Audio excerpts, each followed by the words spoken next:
Huwag ipagpapalit si Jesus. Ako po si Father Fiel Pareha at ito po ang ating segment, ang Daily Devotion, na kung saan tayo po ay magdarasal, magbabasa at magninilay kasama ng salita ng Diyos sa buong taon. Manalangin tayo.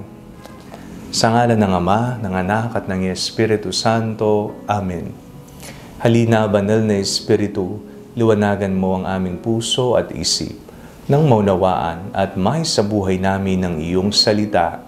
Amen. Our Bible passage for today is from the Gospel of St. Matthew chapter 26, verses 14 to 25, and I read it for you. Then one of the 12, who was called Judas Iscariot, went to the chief priests and said, "What will you give me if I betray him to you?" They paid him 30 pieces of silver, and from that moment he began to look for an opportunity to betray him. On the first day of unleavened bread, the disciples came to Jesus saying, "Where do you want us to make the preparations for you to eat the Passover?" He said, "Go into the city to a certain man and say to him, 'The teacher says, my time is near. I will keep the Passover at your house with my disciples.'" So the disciples did as Jesus had directed them, and they prepared the Passover meal.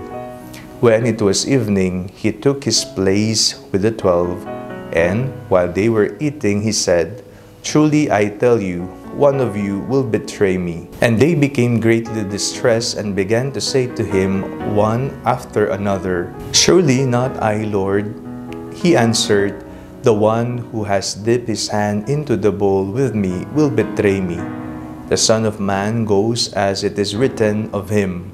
But woe to that one by whom the Son of Man is betrayed. It would have been better for that one not to have been born." Judas, who betrayed him, said, "Surely not I, Rabbi." He replied, "You have said so." Pagtataksil, pagtatraidor, mga karanasang napakasakit na ating maaring maranasan habang tayo ay nabubuhay. Ipagpapalit ka.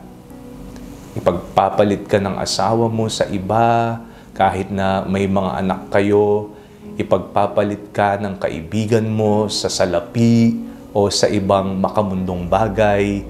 Ipagpapalit ka ng magulang mo para sa ibang pamilya, iba't ibang uri ng pagtataksil. Napakasakit. Ang ating binasang ebanghelyo ngayong Miyerkules Santo ay isang paalala sa atin na wag nating ipagpapalit ang ating Panginoon. Narinig po natin kung paanong alam ni Jesus kung sino ang magtataksil sa Kanya, kaya napakasakit ng Kanyang naranasan at naramdaman. At ang mga alagad, silang lahat ay gulat na gulat at isa-isa nilang ipinagtanggol ang kanilang sarili, "Hindi ako yan." Huwag po nating ipagpapalit ang ating Panginoon sa anumang bagay dito sa mundo, o kaya naman sa mga umuusbong na mga modernong paniniwala at filosofiya na taliwas sa mga katuruan niya. Tandaan po natin na si Jesus ang ilaw, si Jesus ang katotohanan, at si Jesus ang buhay.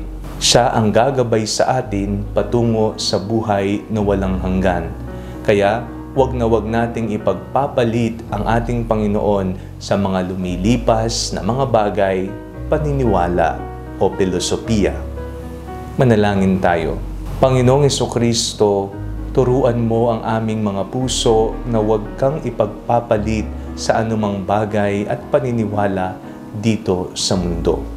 Amen. Sa ngalan ng Ama, ng Anak at ng Espiritu Santo. Amen.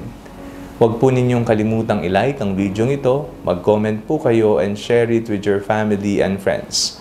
Ang Panalangin Bago Matulog ay may sariling Facebook page na po. Huwag niyo pong kakalimutang mag-like at mag-follow dito, and do not forget to subscribe to our YouTube channel.